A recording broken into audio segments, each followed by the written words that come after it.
Bonjour Sébastien Chenu. Bonjour. Vous êtes député du Nord et porte-parole du Rassemblement national. La proposition de loi Les Républicains a été adoptée hier au Sénat. Elle vise à interdire le port du voile pour les accompagnatrices scolaires. Vous la voterez quand elle arrivera à l'Assemblée nationale ? Oui, nous la voterons, mais on voit bien qu'il s'agit d'abord d'un artifice. Les Républicains ont quand même souvent un retard à l'allumage, j'allais dire, de plusieurs années. Ils ont été aux responsabilités, ils n'ont pas géré cette situation, ces atteintes à la laïcité qui se répètent, qui se sont répétées. Et puis, ça ne règle pas les problèmes de fond. Cette loi, elle peut régler de façon pragmatique peut-être quelques situations. Il faut être exigeant, évidemment, mais elle ne règle pas les problèmes de fond, qui sont toutes ces atteintes de plus en plus nombreuses à la laïcité et qui naissent d'un communautarisme qui existe dans notre société. On va en parler, mais est-ce que le Conseil d'État avait dit finalement c'est plus au directeur d'école de faire du cas par cas et de voir avec discernement ce qui est du prosélytisme ou pas, toujours dans ces matières des accompagnements de sorties scolaires. Ce n'est pas la bonne solution. Non, il ne faut pas laisser tomber les directeurs d'école, les enseignants, en laissant le législateur leur dire c'est votre boulot. C'est le boulot du législateur que de poser les bornes. Donc cette loi, elle est nécessaire, elle n'est pas suffisante car elle ne règle pas les problèmes de fond. Je note quand même un recul incroyable de Jean-Michel Blanquer aussi sur cette question. On voit une majorité qui n'a pas de boussole sur cette question. Or, ne pas voir les choses en face, ne pas comprendre que les atteintes à la laïcité dans l'espace public et pas uniquement dans le service public, parce qu'on a le voile à l'école, on a le voile lors des sorties scolaires, c'est-à-dire dans un espace de temps scolaire étendu, et puis on a les atteintes à la laïcité dans l'espace public, le burkini, les prières de rue, etc. Donc on a un ensemble de choses. La loi est là pour border les choses, donc cette loi elle est un peu, évidemment je le disais, insuffisante parce qu'elle ne traite pas le problème de fond.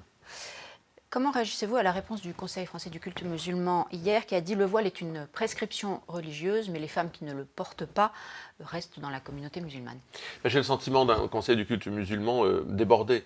En réalité, ils essayent de composer avec un certain nombre de personnalités, de sensibilités, d'équilibre, mais on a le sentiment que les plus durs, en fait, dans la communauté musulmane, ou plutôt, moi j'aime pas le terme de communauté musulmane, chez les représentants des musulmans de France, eh bien que les plus durs ont gagné. En réalité, ils font à chaque fois plier, ils réussissent à avancer et à faire plier aujourd'hui c'est pas une position d'équilibre pour vous?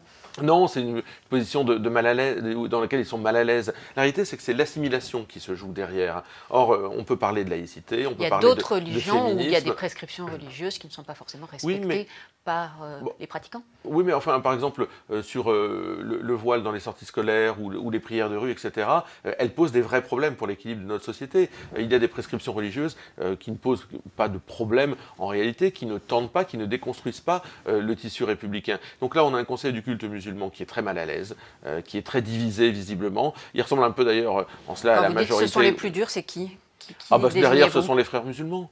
On voit bien derrière les frères musulmans, qui à travers d'ailleurs un certain nombre de personnalités dont on peut aujourd'hui pointer du doigt, dont on peut regarder le parcours, etc., et qui s'expriment dans les médias comme étant officiellement des représentants des musulmans de France, sont en réalité manipulés par les frères musulmans. Donc ce sont eux qui sont à la manœuvre. Si aujourd'hui on ne dissout pas cet organisme que sont les frères musulmans dans notre pays, comme ça a été le cas par exemple en Égypte, eh bien, on n'aura rien compris. Vous réclamez la dissolution du Conseil français du culte musulman parce qu'il est, selon vous, aux mains des frères musulmans? Oui, je pense que ce Conseil n'est absolument pas représentatif, il est miné de l'intérieur, et je considère qu'il y a un certain nombre de personnalités dans notre pays, des personnalités médiatiques qui s'expriment au nom de l'islam, qui sont en réalité manipulées par les frères musulmans. Ce que nous réclamons, c'est d'abord la dissolution des frères musulmans. Écoutez, il n'y a pas de clergé dans l'islam, donc il faut trouver des interlocuteurs et d'abord empêcher un certain nombre de dérives, avant de savoir par quoi on le remplace. Empêcher par exemple que des imams étrangers soient sur notre sol, ça c'est la première des choses. Il faut mettre des bornes, et ensuite une fois qu'on aura mis ces bornes, on saura avec qui dialoguer. Marine Le Pen est allée jusqu'à dire qu'il fallait interdire le voile dans tout l'espace public et vous la soutenez sur ce projet. N'est-ce pas là une marque d'hostilité envers l'islam Non, c'est une demande d'assimilation que nous faisons, c'est une demande d'apaisement pour la société tout entière, car si nous la demandons pour le voile, nous la demandons pour tous les signes ostentatoires. C'est un effort que nous demandons à nos compatriotes, de façon à pouvoir vivre dans une société qui ne se transforme pas, comme on l'a vu, et comme le disait Gérard Collomb, dans une société dans laquelle les Français aujourd'hui sont côte à côte, mais demain seraient face à face. Si on veut que les choses soient apaisées... Et ça n'attise pas justement ce face à face? Non, je crois au contraire que ça permet de donner un cadre, c'est vrai, peut-être rigide, solide, un marqueur très clair sur ce que doit être la laïcité dans notre pays. Chacun a le droit de croire en ce qu'il veut, ou de ne pas croire d'ailleurs, mais l'idée générale, c'est de ne pas imposer dans l'espace public, à travers des manifestations comme le voile, qui sont quand même des signes ou de soumission ou de rébellion, eh bien de ne pas imposer ça aux autres. Vous avez, le Rassemblement national a condamné très fermement l'attaque à la mosquée de Bayonne, menée par un homme qui s'était présenté en 2015 sous les couleurs du Rassemblement national. Ça n'empêche pas des militants de votre parti d'applaudir ce geste. N'êtes-vous pas malgré tout responsable un peu de ces discours ? Non, nous n'avons rien à voir avec, et nous avons condamné, vous l'avez dit, ce geste, cet attentat, car il s'agit d'un attentat, il faut le dire aussi. On a cherché à attenter à la vie d'un certain nombre de personnes, enfin cet individu a cherché. Nous n'avons rien à voir avec tout ça. D'abord, nous n'avons jamais été aux responsabilités. Ceux qui sont aux responsabilités ont une immense responsabilité justement dans la dégradation du tissu républicain de notre pays et des oppositions qui existent aujourd'hui entre un certain nombre de Français sur ces questions-là. La seconde chose, c'est que parler, dire les choses est nécessaire. C'est parce que trop longtemps on n'a pas souhaité les dire qu'aujourd'hui on a des Français, comme je vous le disais Collomb, qui se font face à face et qui pensent régler les choses à coups de fusil. Demain la situation... Donc pour vous, cette attaque, c'est pas un fait isolé d'un homme ayant des troubles psychiatriques, ou en tout cas il est expertisé, on le saura plus précisément.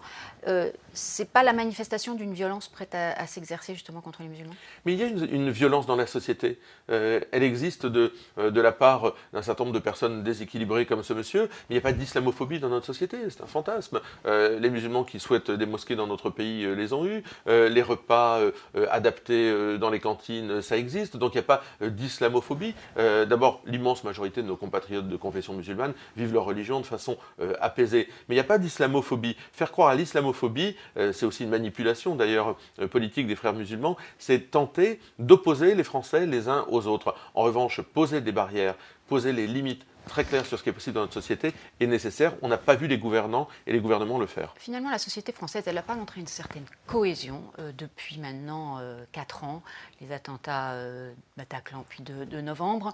Est-ce qu'on n'est pas en train de mettre l'accent sur pas un faux problème, mais en tout cas d'envenimer les choses avec ces polémiques? Non, je crois qu'au contraire, les choses se dégradent. Vous allez avoir demain, et ce sera finalement une première, probablement, des listes communautaires aux élections municipales. Donc là, si on peut dire que la cohésion est renforcée et que les choses ne se sont pas dégradées, c'est qu'on n'a pas les yeux ouverts sur la réalité. Moi, je suis élu du Nord, dans la ville de Maubeuge, des listes communautaires qui n'avaient pas de bulletin de vote ont fait 40% aux élections européennes. Donc il y a une société qui est en train de se communautariser. C'est l'importation aussi de ce qui se passe dans les pays anglo-saxons, hein. Contrairement à l'idéal républicain, c'est cette importation du communautarisme à la vitesse de la lumière, face auquel les gouvernants sont très faibles. Vous pressez Emmanuel Macron de s'exprimer comme d'autres sur la laïcité, mais finalement, vous lui reprochez quoi? D'être sensible au communautarisme? Oui, Emmanuel Macron a une sensibilité de toute façon au modèle anglo-saxon dans toute sa dimension.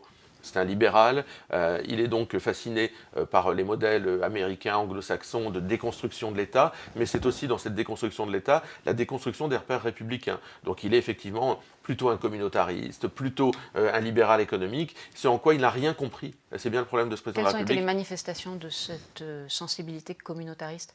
C'est cette incapacité à lutter justement contre l'invasion, contre les revendications communautaires dans notre société. Ça fait 2 ans qu'il est président de la République, ça ne fait pas 2 ans qu'on découvre ces problèmes-là. En réalité, il traite les sujets au fil de l'eau, sans avoir une vision sur le régalien d'ailleurs plus généralement. Et ça, c'est, je crois, le marqueur fondamental de quelqu'un qui considère que l'État l'État, dans son mode d'expression, il l'a dit, je n'ai rien à faire dans Quand il parle d'hydre islamiste après l'attentat à la préfecture, c'est pas mettre des mots très clairs. Non mais ça, c'est son discours, mais quand il nous dit dans la sphère publique, dans l'espace public, je n'ai rien à faire, c'est là où il se trompe. L'État a son mot à dire dans l'espace public, en ce qui concerne la sécurité, les atteintes à la laïcité. D'ailleurs, l'État a montré dans le passé qu'il avait pu intervenir quand une loi avait été faite contre le port du niqab, ça existait, c'était bien dans l'espace public. Donc Emmanuel Macron, considérant qu'il n'a pas un rôle à jouer dans l'espace public, se trompe, et c'est ça le début du communautarisme. Merci Sébastien Chenu.